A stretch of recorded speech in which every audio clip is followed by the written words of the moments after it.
How do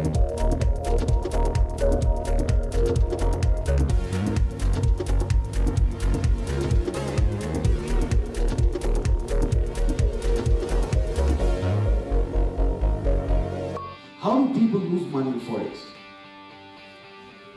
Because if you can make money whether it goes up or down, I believe every day should be Christmas. But the truth is that's not the case. People lose money in trading.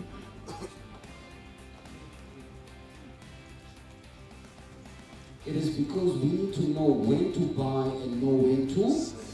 That's the most important part of trading. It's mastering the art of buying and selling. In other words, as much as we can trade the same currency pair on the same day, the critical part of it is where do we enter the trade and where do we exit the trade. That is what we call entry points, where you actually enter and either buy it or sell it. That is an entry point. So we need to master our entry and our exit points. That is the most important part of trading currencies.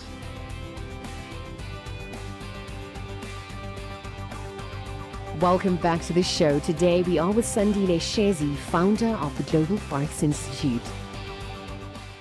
The business of business. I mean, that's in essence what you are currently working on. Your core is trading at this point. What are some of the biggest challenges the industry faces in terms of trading? I think one of the greatest challenges that we have, especially when I focus purely on training institutions. Yes. Because obviously you've got trading, the brokerage side, the banks, the institutions. Then there's obviously us retail traders, Yes. and then there's obviously training institutions such as our company, where we just purely focus on the education of people, teaching people basically what we do. One of the problems is because it's not yet regulated.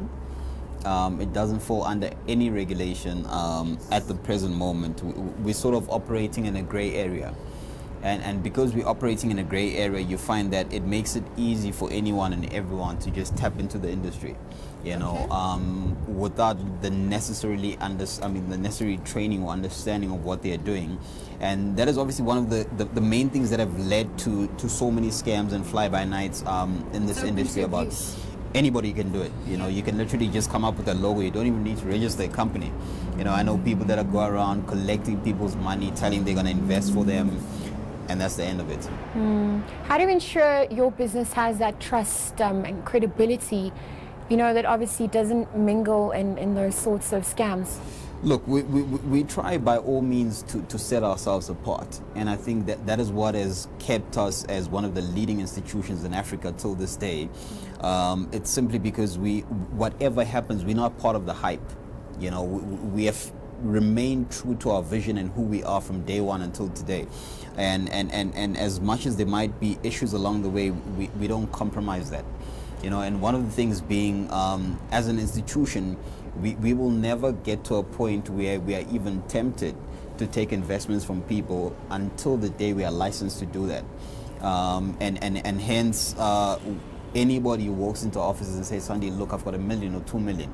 Do you guys mind trading for us? We cannot help you. The only thing we can help you is to share the knowledge we have on what we do, and you do it at your own capacity. Looking at your own business, what's been the biggest challenge that you faced to date? Whether it was capital, the flow of, what are some of those challenges? How did you overcome them as well? One of the greatest challenges that I think I faced, especially in the beginning, is obviously one didn't get any funding. One didn't get any investors to jump on board and actually help us kickstart the business.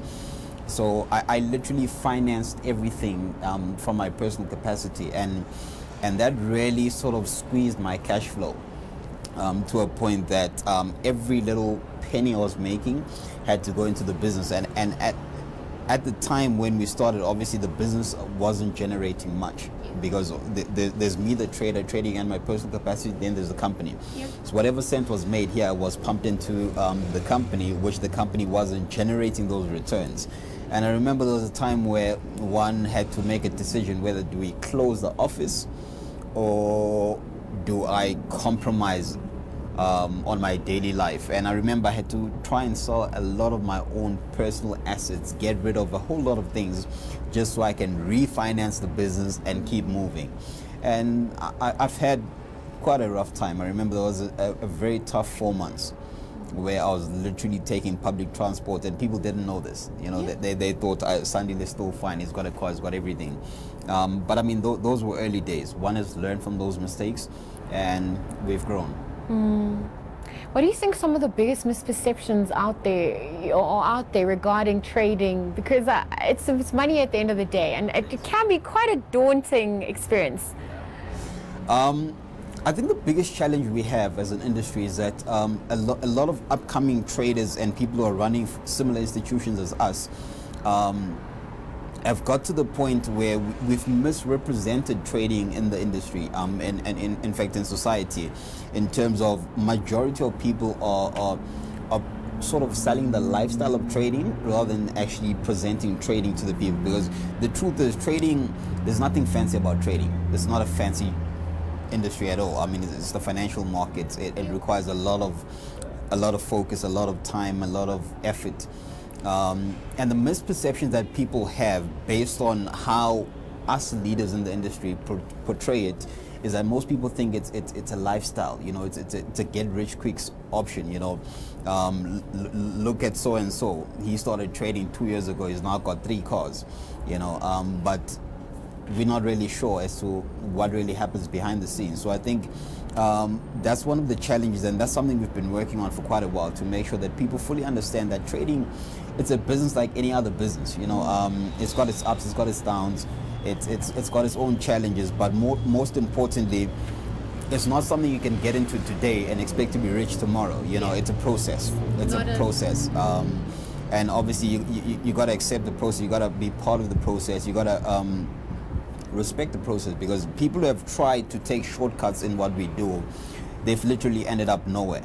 You know, there's a whole lot of people who are facing serious challenges, and some even legal issues based on the fact that they're trying to take shortcuts in the industry. But if you accept the fact that it's about the consistency over time, then you'll be there for quite a long time. You mentioned it's quite a new industry, so there's enough space for everyone at this point. But I mean, some of the key players who currently exist, do you think they're as open to allowing people, you know, to step into their turf?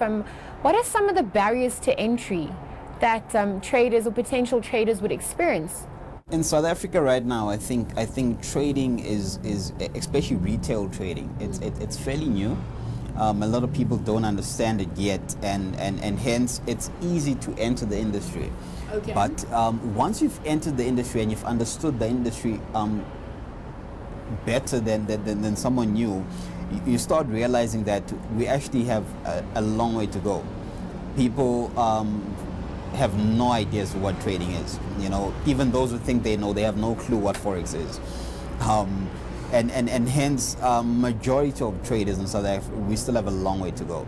You know, if we talk about the core trading, yes, you know, the actual financial markets, we have a long way to go. But in terms of the lifestyle of trading, we are 100%. We've sold the dream. You know, we've sold the dream. But if you talk about the core trading, South Africa still has a long way to go. What do you think are some what could help to change that perception and really solidify the core essence of what trading is? I mean, I think we need to find a way of bridging the gap. You know, if you look at trading in first world countries and look at trading in Africa, it's at completely 2 different levels. Okay. At 2 completely different levels. And I think one of the challenges is you find that even people who have been in the industry for long, the leaders of what we do, they sort of have not yet accepted this retail trading thing. Because at first, obviously, there was institutional trading, and recently we then obviously now have been exposed to retail, you know, from institutional. So a lot of the big plays are just focused on the institutional trading, which is good.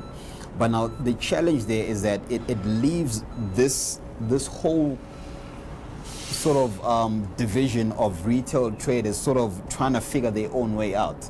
You know, and I believe if we can bridge the gap between the two, the institutional trading and the retail trading, of which the institutions have got far more experience, far more knowledge of what happens in the actual markets, not the dream of trading. If they could share the knowledge with the retail traders, I think we could even grow 10 times bigger and better. I just also want to know from you in terms of the barriers to entry. I mean, not only you mentioned capital was something that a challenge you faced. There's also disparities that exist between gender, between race, between age, between there's so many divisions. What do you think is really rife at this point within your industry, and why? You know, I think in my time when I broke into the industry and really made a name for myself, it was worse than what it is now. I think after I sort of kicked that door down, it opened room for a lot of young guys to actually enter through that door, of which it's not all of them who might give me the credit for that, but the truth is that, you know, I remember when I broke into the industry, there was a lot of question marks around me, you know. There was a lot of controversy around how I got to where I am, you know, and that raised a whole lot of question marks, because the truth is, we're not the only people doing what we do. We're not the only financial forex education providers that are there. It's happening all over the world. You know, people are doing it everywhere, black, white, different races, different calibers of people. And it then sort of left us with a whole lot of question marks, that the reason why we're being questioned for what we do, could it be possibly because of race? Could it be possibly because of gender? You know, but obviously, as you learn and as you grow in business, there's certain things you get to understand that, you know what, is fine. And hence, it's not everything that I respond to. It's not everything that I sort of entertain. You know, I've had a whole lot of things written about me, said about me, and hence at times you just got to be silent and listen.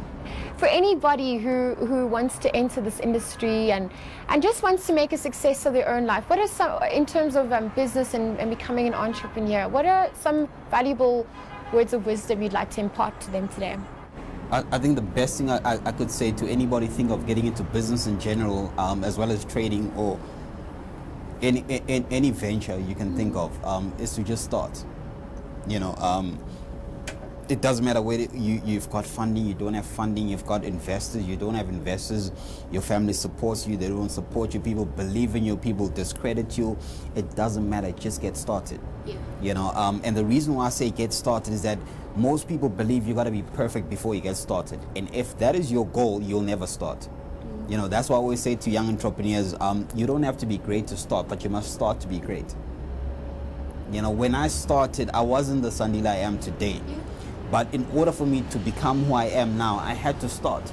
If I had not started, we wouldn't be sitting here. People would not be watching what we're talking about today. So start, make those mistakes. Let people discredit you. Let people discourage you. But if you know where you're going, just keep going. Nobody's perfect. Even the most successful of entrepreneurs, they've got mistakes. But the thing is, they keep going. And they started with those mistakes. So just start and keep moving. Sandile, thank you very much for your time today. I mean, it's been an absolute pleasure to dig into the inner workings of Sandile Shezi. I know that you are limited for time as well, so I do know that the pearls of wisdom you've dropped today, you know, goes far beyond this conversation we've had today. So thank you for not only remaining true to yourself, but I guess remaining true to the legacy that you want to leave behind. The ripple effects of that will long outlive this conversation and your lifetime. So thank you for serving.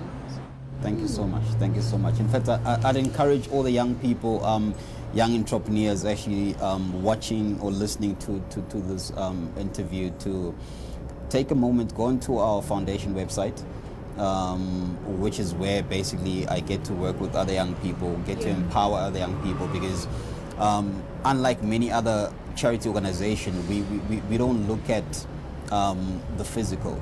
Our main purpose is to transform the mind of young people. That's why I normally say that if you give someone fish, you fed them for a day, but if you've taught them, it's for life. Thanks. It lasts a lifetime. Yeah. Thank you for your time. Well, there you have it, Sandile Shezi of the Global Forex Institute. I think the biggest lesson that I've taken from this experience is that you don't have to be perfect and you don't have to have everything to start. You simply have to start and then build up from there. I hope you've enjoyed the show as much as I did. Do catch us next time right here on ANN7. Goodbye for now.